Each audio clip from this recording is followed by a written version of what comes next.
Heatwave চলছে, শুধু বাংলাদেশ নয়, ইন্দোনেশিয়া, সিঙ্গাপুর হিটওয়েভের চলছে। প্রচণ্ড গরম তাপমাত্রার মানুষ অতিষ্ঠ, এখন মানুষ ঘরে থাকতে পারতেছে না। সেখানে রিক্সাওয়ালারা, পথচারীরা যে কতটা কষ্ট করছে, আপনারা আজকে যে সর্ববিতরণ কার্যক্রমের সময় আপনারা দেখছেন যে মানুষের কতটা কষ্ট হচ্ছে। সেই কষ্টের কথা চিন্তা করি ঢাকাস্থ বৃহত্তর বরিশাল ফাউন্ডেশনের আমার প্রতিষ্ঠাতাকালীন লগ্নে যারা আমার সাথে ছিলেন এবং এখনও আছেন, বিশেষ করে প্রতিষ্ঠাতাকালীন সাংগঠনিক সম্পাদক নজরুল ইসলাম, অর্থ সম্পাদক মাসুম বিল্লাহ, দপ্তর সম্পাদক নুরুল আমিন, স্বাস্থ্য বিষয়ক সম্পাদক ডাক্তার ইমরান, এই আপনাদের নিয়ে গতকাল আমরা পরিকল্পনা করলাম যে আমরা একটা শরবত বিতরণ করব এবং আমরা পরিকল্পনা করছি কিন্তু কালকে দুপুরবেলা এবং রাতের ভিত্তি আমরা কার্যক্রম মোটামুটি গুছাইছি এবং আজকে আমরা বিতরণ করলাম প্রায় 1000 মানুষের মাঝে শরবত বিতরণ করছি, আপনারা দেখছেন। এবং এই যে শরবত বিতরণ কার্যক্রম আমাদের চলমান, এটা চলবে যতদিন পর্যন্ত বাংলাদেশে হিরোভ্যান চলবে। বরিশাল ফাউন্ডেশন এই পথচারী রিক্সা ভাইদের পাশে আছে এবং থাকবে।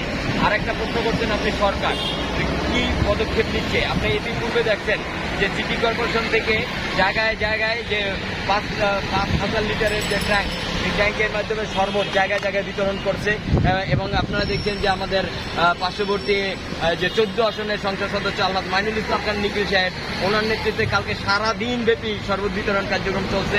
আমাদের 15 আসনে হয়তো বা এখনো শুরু হয় নাই, আমাদের সংসদ সদস্য আলহাজ কামাল আহমেদ মজুমদার সাহেব শুরু করে নাই, মনে হয় সেও শুরু করবে। এইভাবে বিভিন্ন জায়গায় আজকে ঢাকা সিটির পথে প্রান্তরে যেখানেই যাবেন দেখবেন যে আওয়ামী লীগের নেতাকর্মীরা কিন্তু এই কার্যক্রম শুরু করছে।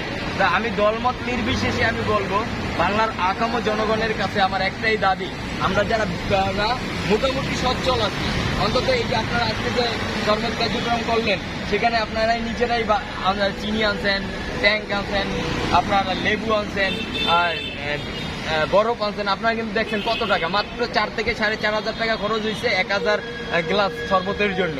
তো এটা কিন্তু সামান্য একটা টাকা। তো আমরা যদি এই টাকাটা আমরা চিন্তা করি যে সবাই সহযোগিতা করে এই কার্যক্রম অব্যাহত রাখবো, তাহলে আমি মনে করি যে কোনো মানুষ এই প্রচণ্ড গরমে তৃষ্ণার্ত অবস্থায় কেউ মারা যাবে না। আর একটা কথা আমার জনগণের, যে আমাদের দেশের আকাম জনগণের উদ্দেশ্যে আর একটা আমার কথা, যে বর্তমান যে হিট ওভেন, যেখানে আপনারা সবাই নিরাপত্তায় থাকবেন। 38 ডিগ্রি সেলসিয়াস যখন তাপমাত্রা অতিক্রম করবে, আপনারা গাছের ছায়ার তলে যাবেন, কর্মস্থলে আপনারা অফিসে চলে যাবেন আর বাসা বাড়িতে চলে যাবেন। আপনারা নিরাপদ থাকবেন, কারণ আজকে আমি বেঁচে থাকলে আগামীতে আমি আরও কাজ করতে পারবো, কিন্তু আমি যদি মারা যাই তাহলে কিন্তু আমি আর কাজ করার কোনো ক্ষমতা থাকবে না। এখন নিজেদেরকে নিজের সতর্ক রাখতে হবে, নিজেদেরকে নিজের সুস্থ রাখতে হবে। আরেকটা কথা না বললেই নয়, আমাদের এই যে সেবামূলক কর্মকাণ্ডে সবচেয়ে বেশি এখন বর্তমানে যারা সহযোগিতা করে, তার ভিতরে আমি একটা সংস্থার নাম না বললেই পারি না, যেটা হলো সুস্থতা ডক্টরস পয়েন্ট। এই সুস্থতা ডক্টরস পয়েন্ট আমাদের ফ্রি মেডিকেল ক্যাম্পিং সেবাটা দিয়ে আসছে। আমাদের সুস্থতা পয়েন্ট ডক্টরস পয়েন্টের মাধ্যমে আমাদের বরিশাল ফাউন্ডেশনের যত রুগী আছে, আমাদের সদস্য আছে, এই বরিশাল ফাউন্ডেশনের সদস্যরা যদি এই সুস্থতা পয়েন্ট ডক্টর পয়েন্টের মাধ্যমে সেবা নেয়, সেক্ষেত্রে 50% ডিসকাউন্ট পাচ্ছে। এই যে একটা সেবা, সেই জন্য বরিশাল ফাউন্ডেশনের আমি প্রতিষ্ঠাতা হিসেবে আমি এবং আমার ফাউন্ডেশনের সকলের পক্ষ থেকে আমি সুস্থতা ডক্টর পয়েন্টের যে ওনার, তাকে ধন্যবাদ জানাচ্ছি। মূল উদ্দেশ্য হলো আমরা বরিশালবাসী যারা আছি, ঢাকায় অবস্থান করতেছি, সবাইকে ঐক্যবদ্ধ করে মানব সেবায় কাজ করা। আর সেই মানব সেবার কাজে আমরা সর্বপ্রথম টার্গেট করছি স্বাস্থ্যসেবা।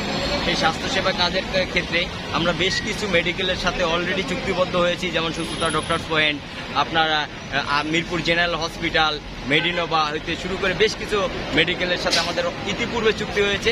আমাদের বরিশাল ফাউন্ডেশনের সদস্যদের জন্য তারা 50% ডিসকাউন্ট দিবে।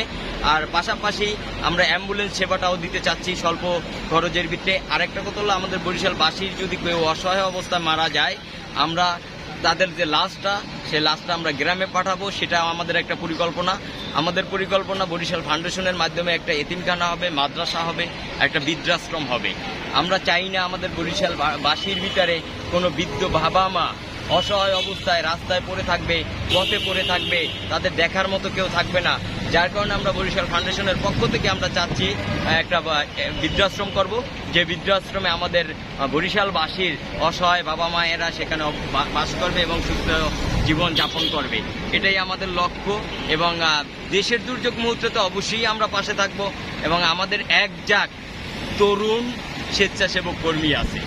আমাদের সবচেয়ে বড় অ্যাসেট যেটা অনেক সংগঠনেরই নাই, আমাদের আছে। যেমন আমাদের সাংগঠনিক সম্পাদক, অর্থ সম্পাদক, দপ্তর সম্পাদক সহ আমাদের একজাক তরুণ সংগঠক আছে যারা স্বেচ্ছাসেবায় নিয়োজিত, মানব সেবায় নিয়োজিত। আমাদের ফাউন্ডেশনে একজাক ডাক্তার আছে যাদের মাধ্যমে আমরা স্বাস্থ্যসেবাগুলো দিতে পারতাছি। আমাদের ফাউন্ডেশনে কিছু আইনজীবী আছে, আমরা আইনি সহযোগিতা দিতে পারছি। আমাদের প্রশাসনিক কিছু কর্মকর্তা আছে।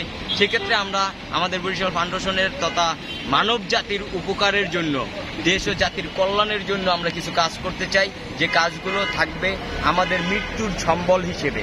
আমরা দুনিয়াতে আসছি চিরস্থায়ী না, একদিন চলে যেতে হবে, সবাইকে চলে যেতে হবে এই দুনিয়া ছেড়ে। তো আমরা চাচ্ছি বরিশাল ফাউন্ডেশনের মাধ্যমে আমরা এমন কিছু করে যাব, আর আমাদের এই সংগঠনটা চিরস্থায়ী যেন থাকে। আমাদের পরে যারা আমাদের নতুন প্রজন্ম আসবে, এই সংগঠনের দায়িত্ব নিবে, সংগঠন চালাবে, তাদের কাছে আমার একটা অনুরোধ থেকে যাবে, আমরা যে সেবামূলক কাজগুলো করে যাচ্ছি, তোমরা সেই সেবামূলক কাজগুলোর মাধ্যমে আমাদের বাঁচিয়ে রেখো। আমরা বেঁচে থাকতে চাই, অমর হয়ে থাকতে চাই তোমাদের এই কার্যক্রমের মাধ্যমে।